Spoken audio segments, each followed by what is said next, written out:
Hello everyone and welcome to my Metro official channel. Does Cyrus want to set up Jason Morgan for murder at Austin's house? Spoilers for General Hospital hint that things aren't always as they appear in PC and beyond.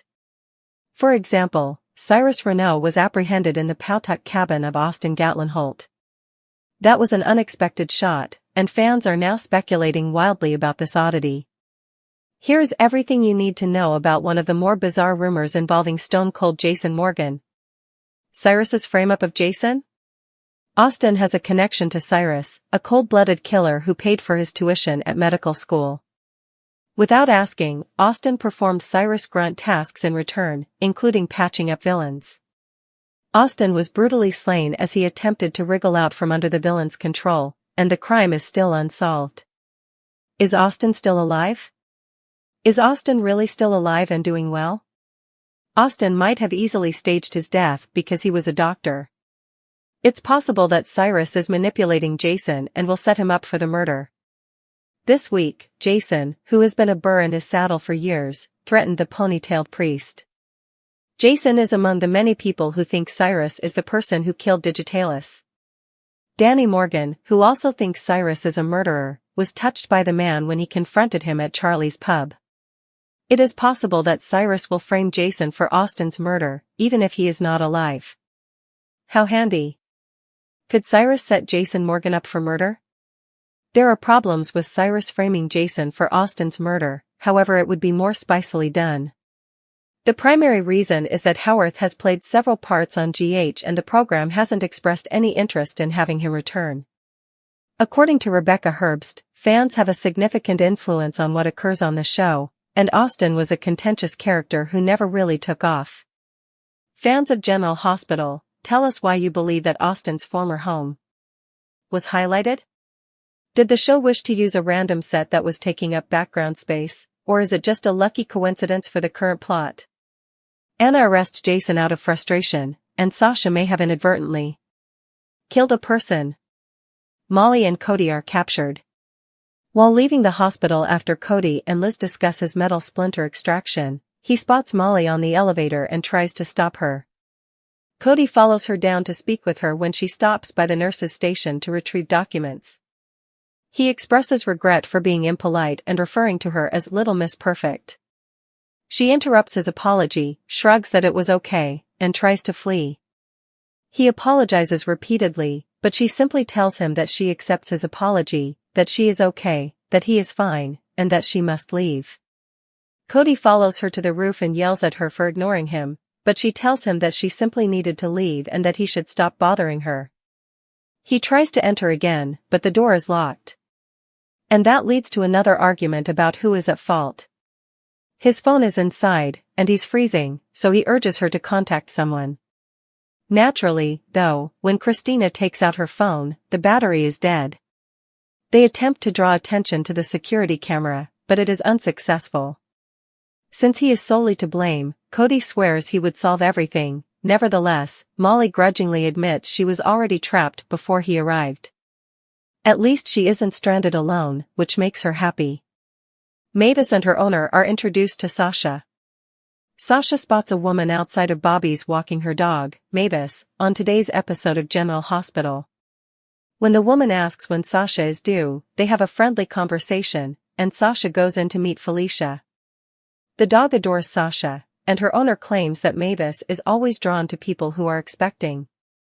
She sees Sunny and Jason inside, pulls a face, and leaves for the table. After rushing in and expressing regret for being late, Felicia recognizes Mavis, or rather, her owner, when Sasha brings her up. She works as a private detective. To keep people from realizing they are disclosing everything to a private investigator, Mavis serves as a distraction. Sasha seemed distressed. As soon as they part ways, Sasha pulls out her phone and searches for Private Eye's Elaine Stevens. After phoning the office to ask where she is, she deceives them into disclosing the park. Martin encounters Mavis and her owner outside the aforementioned park. Elaine found absolutely nothing on Michael. However, there may be a connection with Sasha. She must listen to all the rumors while the quartermain cooks. Beautiful woman, but she seems dumb. She might want to pursue the long shot after Michael confided in her. Okay, Martin shrugs, but he doesn't think it will reveal anything. Sasha visits the park to talk to Mavis and Elaine. After exchanging niceties, Martin calls Elaine and asks Sasha to watch her puppy while she takes it and leaves. Jason is caught by Sunny. Sunny tells Jason that the cardiologist will postpone his operation for 3 months, during which time Michael should recover and they may discover who bombed his flat. Jason understands his need to learn the truth, but he is unable to play with his life. Jason is reassured by Sunny that he will be well, but something must give. Chase calls Jason and asks him to come to the station. Jason tells Sunny that he doesn't need to send Diane over, despite his offer. He assures Sunny that he has his back before leaving. Regardless, Anna invests in Jason, Dante, and Chase. Anna agrees to speak with Chase in the police station, but not before spotting Dante and yelling at him to get out. She is not jeopardizing this case at this time. Go, or he won't have a job when he returns. Declaring that it pains her to do this to Dante, Anna storms into the interrogation room to speak with Chase. Chase accepts responsibility and claims to have told Dante about Cyrus. He then sheepishly claims that he believes Danny is aware of it and that Anna believes this is what led Jason to threaten Cyrus' life.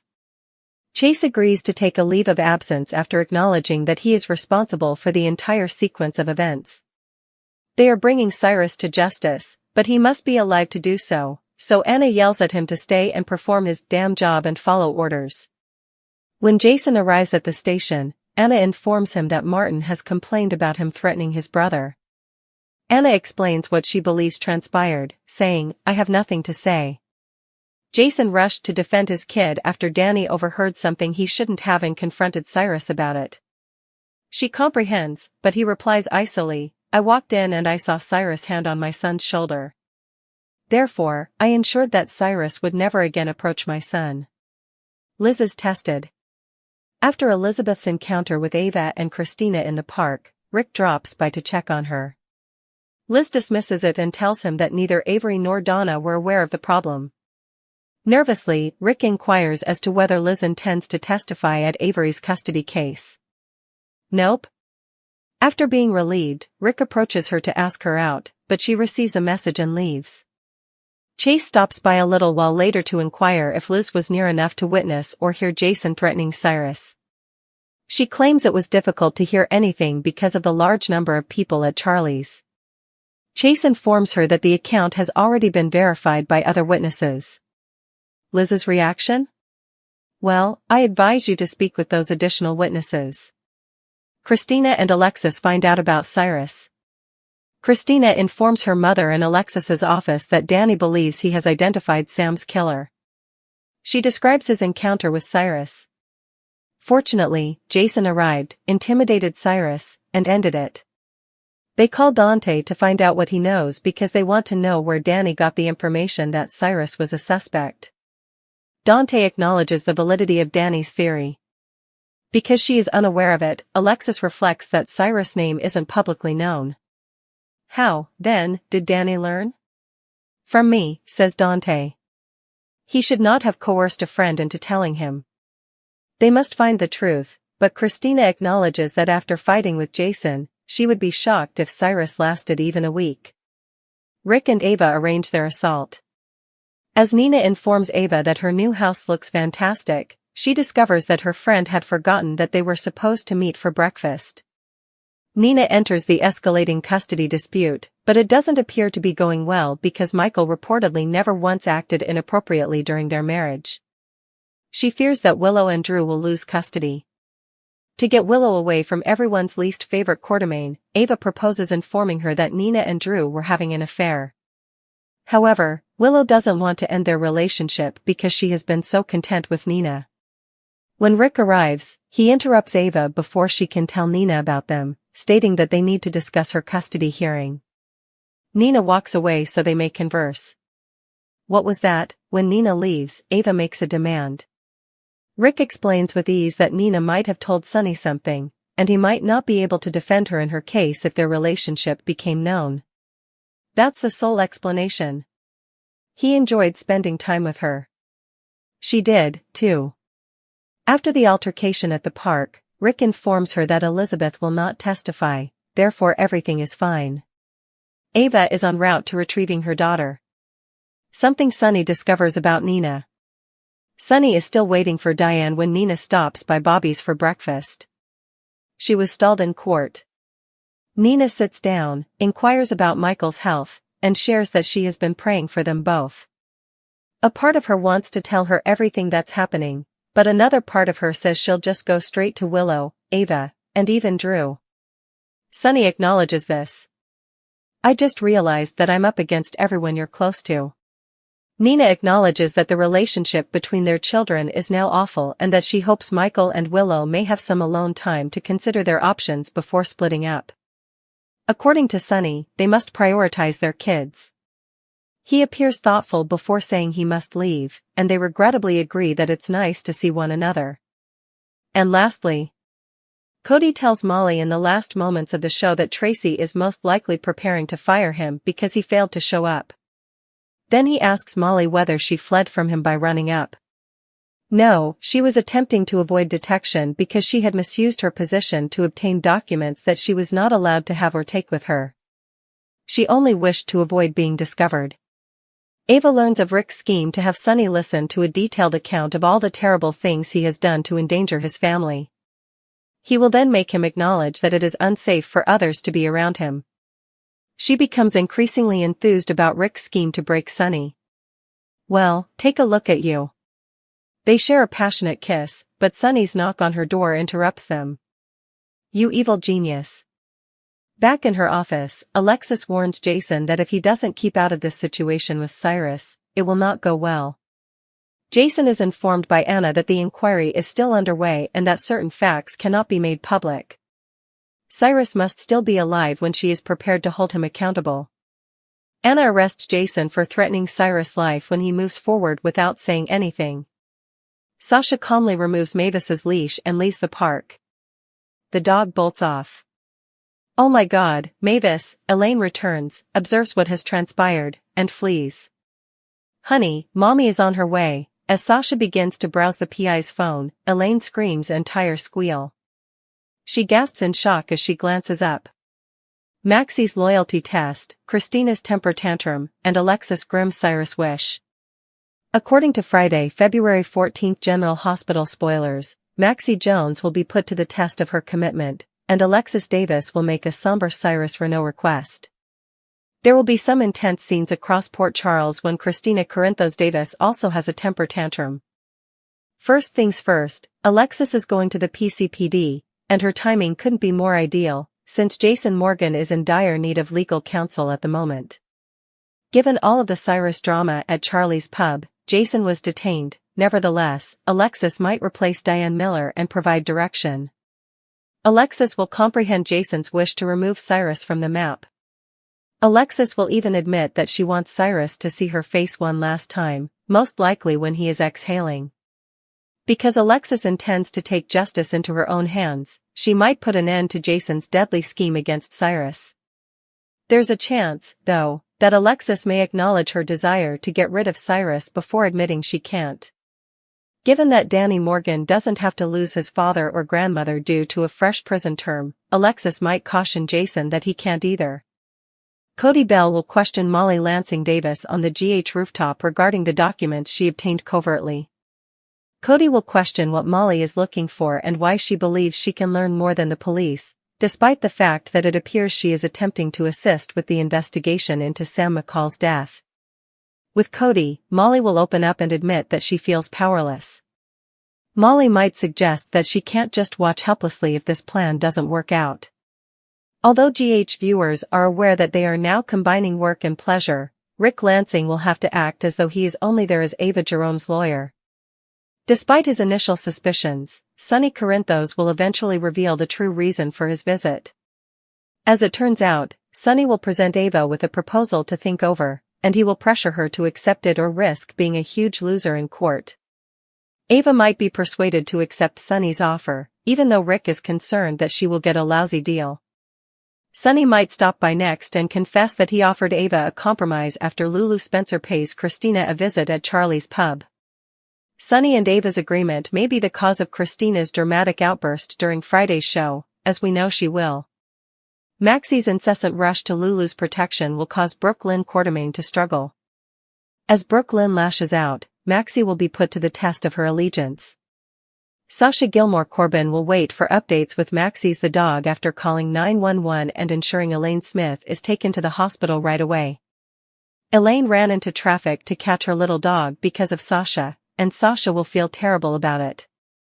Sasha will wait for some medical predictions and hope that the staff will provide her with some positive news, according to General Hospital spoilers. Unresolved secrets, the ghosts of persistent questions. In the town of Port Charles, secrets are rarely kept hidden. The identity of Austin Gatlin Holt's killer is one of the most enduring mysteries. It hangs over characters like Sonny Corinthos and Ava Jerome like a shadow. The truth is still unclear after months of conjecture, putting both characters and viewers in suspense. 5. The consequences of Nina Reeves' SEC tip-off, which Ava Jerome used as a weapon to destroy Nina's marriage to Sonny, are also unsolved. Even though Ava's confession first appeared to resolve the matter, the fallout, including Carly Spencer's unending resentment and Drew Kane's incarceration, continues to strain relationships. There are persistent questions regarding responsibility even in light of Sonny's unpredictable conduct, which was eventually linked to Valentine Cassidy's manipulation of his bipolar medication. Molly Lansing Davis's conflicted role in Sonny's prosecution and Anna Devane's choice to hide evidence against him highlight the moral ambiguity that sustains these questions. 5. Meanwhile, Nina's inquiry into Ava's involvement in changing Sonny's prescription dosage raises the possibility of yet another level of dishonesty that hasn't been completely revealed. Every response raises additional questions because of the intrigue created by these unresolved connections. Stuck in time, the stuckness of betrayal and trauma. Although time passes in Port Charles, emotional scars frequently don't go away. An excellent example is Nina's abduction of Ava's newborn daughter, Avery, years earlier while she was experiencing a mental health crisis.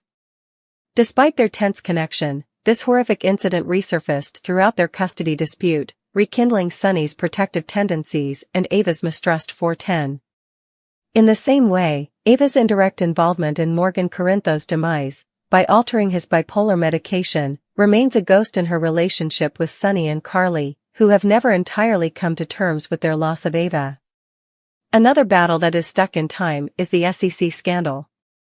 Although Nina's choice to expose Carly and Drew was motivated by envy, the results, Drew's jail time, Carly's financial collapse, and Sonny's betrayed trust, have led to a standstill.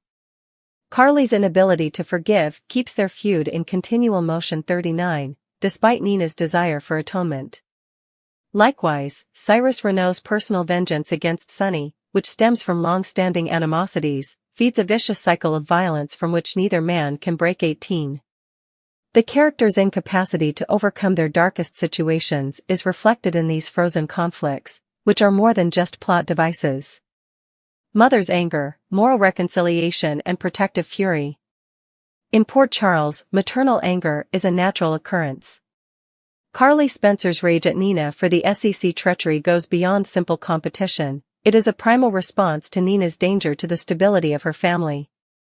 Carly's past of loss, which includes Morgan's passing and Jocelyn's near-death experiences, exacerbates her rage and strengthens her resolve to protect her kids at all costs. 39. In a same vein, Ava's struggle for custody of Avery, a struggle against Sonny's power, is motivated by a mother's desperate attempt to regain control following years of abuse and manipulation.